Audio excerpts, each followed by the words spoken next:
What's up everyone, welcome back to ARTV. My name is John and it's time for another episode of 7 on Sunday. You're gonna hate me for this one, but today we're talking about 7 of the most annoying, aggravating, awful choruses of all time. These are the ones that drive you insane, probably because you've had somebody, maybe the radio, maybe a friend or a relative, that have played the hell out of them so much that you just want to drive your head into a plate of screwdrivers and you're like, if I ever hear that again, somebody or something is dying. Listen, I apologize in advance and take full responsibility for the insanity that's about to ensue, the songs that might drive you up the wall. If it helps at all, the clips that I'm going to show are going to be very short and limited, and you won't have to hear the entire thing. There's of course way more awful and annoying choruses that I want to talk about in the future, so if you want to see a part 2 where I roast those, then please drop a like on this video. Don't forget to subscribe to the channel for the love of music, because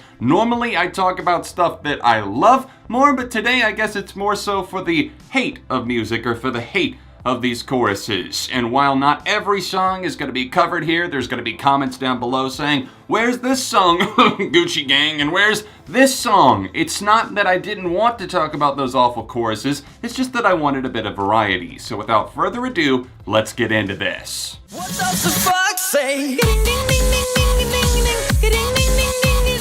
Dog goes woof, cat goes meow, but what does the fox say? That's what the Norwegian comedy duo YLVIS, I don't know if I'm saying that right, it's like Elvis, but YLVIS, I think? That's what the Norwegian pop duo were trying to find out with their song The Fox. What does it say? And once you get to the chorus, oh my god, do they tell you, and they tell you, and they tell you. The first time I heard this song, I thought it was pretty hilarious. I liked the played up elements of electronic and EDM styled music. You had some acoustic guitars in the verses before the absolute just bonkers off the wall insanity came down upon us. And then after maybe like 5 listens, they started playing it on the radio, everyone knew about it, friends were sharing it over and over again. I really started to get irritated and see why so many people had a problem with the song. There's an impression that'll give you nightmares. See, it was made for a late night TV show over in Norway. Sketch comedy, it had a music video that went along with it, but the song became a hit in and of itself, and some people were just unironically jamming this at parties, and that's when my mind started to slip away from me, and I started to see this as being an absolutely horrible chorus, because it was something larger than life, larger than it was ever meant to be. Contain it, please. Baby, I'm playing on you tonight. Hunt you down, eat you alive, just like animals. At number 6, we have not only an annoying chorus, but also a strange, odd, and downright creepy, dare I say one, from the minds of Maroon 5, namely Adam Levine. Now, the Adam Levine experience have been at it for years now when it comes to egotistical, maniacal music that you just really don't want to listen to, yet somehow they're still extremely popular. I feel like at this point they're just living and breathing off of their collaborators, but they were still scooping up some hits on their own back in 2014. They dropped a song called Maps that I really liked from the album V, and also It Was Always You, but then everything went to shit when Animals dropped in August of that year. Animals is a really weird chorus because it's not only aggravating because of the style and the pitch and the tone of his voice that is so overly processed. Baby, I'm praying on you tonight, hunt you down, eat you alive, just like animals. Does that not seem like a red flag that everybody should just be waving, saying, that doesn't seem like a normal line that somebody would say? Hunt you down, eat you alive? Adam, I don't know if you're character or method acting here or whose mind you're trying to get into, but these are some cannibalistic tendencies that we're talking about. And that being in a pop song and the fact that this was a top 10 hit, something that reigned supreme for quite a while, kind of baffles me. I know it's supposed to be metaphors, but Maroon 5 are not an intelligent enough band at this point in their career to pull off things like that. Baby, I'm praying on you tonight. That straight up sounds like assault, like you're waiting in an alley for a woman to walk out of a club and you're preying on her tonight like you're some sort of fox out in the wilderness that's attacking its prey.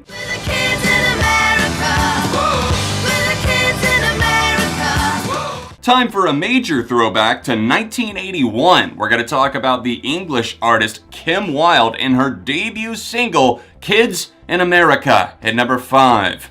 This song has played in every water park or theme park attraction commercial that I have ever seen in my entire life, and I need it to stop now. We're the kids of America, oh wow! And then some kid is just like flailing his arms going down a fucking tube ride at Wet n Wild. Please stop. This song is associated with summer fun and freedom and just being yourself out there and just doing your thing, and that's fine, but there's so many other songs that would be a better fit that don't grate your every last nerve. This song is so repetitive in those backing vocals, it's just like nails on a chalkboard, honestly. The verses are not that bad, it's kind of a new wavy synth pop type feel, but once you move into that chorus, it's just so damn cheesy that I'm never gonna be able to get past it. And I was like, baby, baby, baby, oh, like, baby, baby, baby, no. Some would argue that my number 4 selection should probably be number 1, but here at number 4 we do have Baby by Justin Bieber.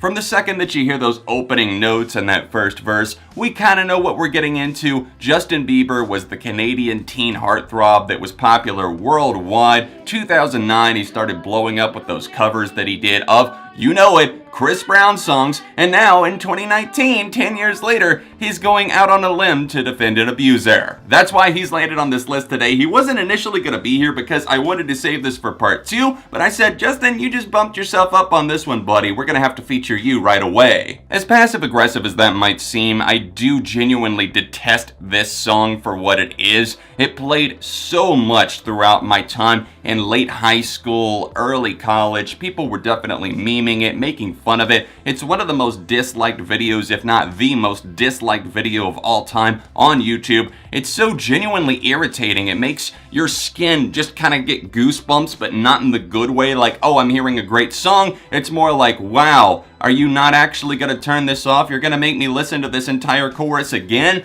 The synthesizers that are going in the background are so sterile, it actually sounds like it was made for a Kids Bop album. And Justin's voice here, let's be honest, he was still coming into his own. He definitely had talent early on, but this song was not it, as he repeats, baby, baby, oh, baby, baby, baby, no, over and over and mind-numbingly over again. Because you know I'm all about that bass, no trouble. I'm all about that bass, no trouble. At number 3, we have MEGHAN TRAINOR, all about that bass. And this is the face that I make every time I have to hear all about that bass. This was the singer's big single, the one that shot her into minor superstardom. All About That Bass was the anthem for anyone that didn't feel like they fit in, quite literally, maybe to their clothes or whatever else. They didn't belong because people were shaming them for being a little bit overweight, and maybe this was the embracing of that and an anthem for people who didn't want to conform to society's norms. Now, instead of making a song that was about actual love and positivity and saying it doesn't really matter, we're all human beings, let's just love each other and stop judging at first glance based on size, instead of saying let's all try to love ourselves but also be healthy at the same time, no, this song cried out and said, basically, fuck you skinny people, it's all about the bass. Nobody likes you, you don't have an ass, I got the booty, mama says my booty is great, and that's what boys want. All About That Bass is a slow-moving, swaying song that relies heavily on you connecting and relating to the message overall. It has nothing going on musically really beyond stealing straight up from the 60s doo-wop style of music, maybe a little bit of modern pop flair, but it's just there musically. It wants you to connect with the lyrics of this song and say, yeah, I'm all about that bass. No treble, as she keeps saying it and won't stop. Thunder, feel the thunder, lightning and the thunder. Imagine Dragons, you were so close to topping my list today, but just wait till you see what we got in store at number 1. Meanwhile, at number 2, from their 2017 album Evolve, we have Thunder, because it is said so many times. I mean, can I get a count on how many times thunder or lightning is said in this track? It's by Imagine Dragons, a pop band that definitely try to have rock elements at time, although they kind of have this pretentious air about them where they're like, we're genreless, we can't be defined, although they totally can be. And Thunder is one of those tracks that bounces around like lightning because it's there in a flash and then they're on to another voice effect in the next. The entire chorus is just pitch shifted thunder, thunder, lightning in the thunder, and then Dan Reynolds singing lightning in the thunder, feel the thunder, feel the thunder. While I'm not personally a fan of the verses of Thunder, I could see why they're more okay, why somebody might feel like they're actually pretty solid compared to the rest of the track, but I don't see how you can come across an excuse for the chorus. It's literally just some sort of half-ass dropped into nothingness that seems to mean nothing. The first part of the song is Dan Reynolds kind of talking about how he was oppressed and how he was put down and people were saying, you're never gonna be anything, you're not gonna do anything, and now he's just like, lightning in the thunder, feel the thunder. What does that mean? And as a result, it just comes across sounding like something that was made for the background of car commercials, and that's exactly what they've done with it.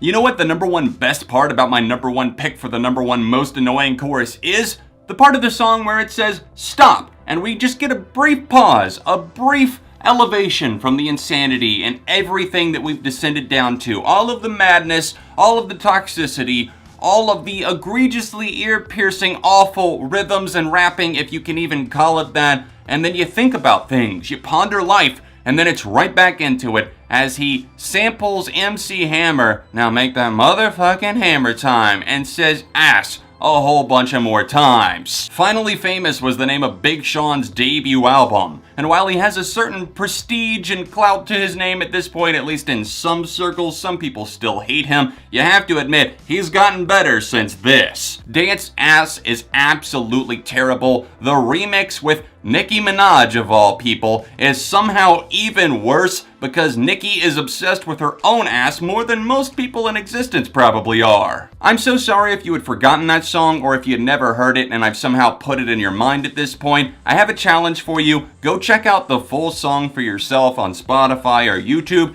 and comment down below how many seconds or minutes you were able to make it. That's a wrap for this episode of 7 on Sunday, the most annoying choruses of all time. These were 7 of those. If you want to see a part 2 with even more ear-piercing, awful, aggravating choruses, of course you want that, then drop a like on the video and leave a comment down below. What did you think of the list? What would you add to it? What do you want to see on part 2? Don't forget to, of course, subscribe for the love of music, and if you're able to, then support the channel on Patreon at the top link down below. There's also a direct link here in the corner of the screen if you want to go over to my Patreon page. There's a lot of cool perks that you can get in return for supporting ARTV. If you want to see last week's episode of this show, then tap right here, or tap here for another recent video. All of my social media accounts that you see here on screen are in the description down below, and I'll see you soon for more on ARTV.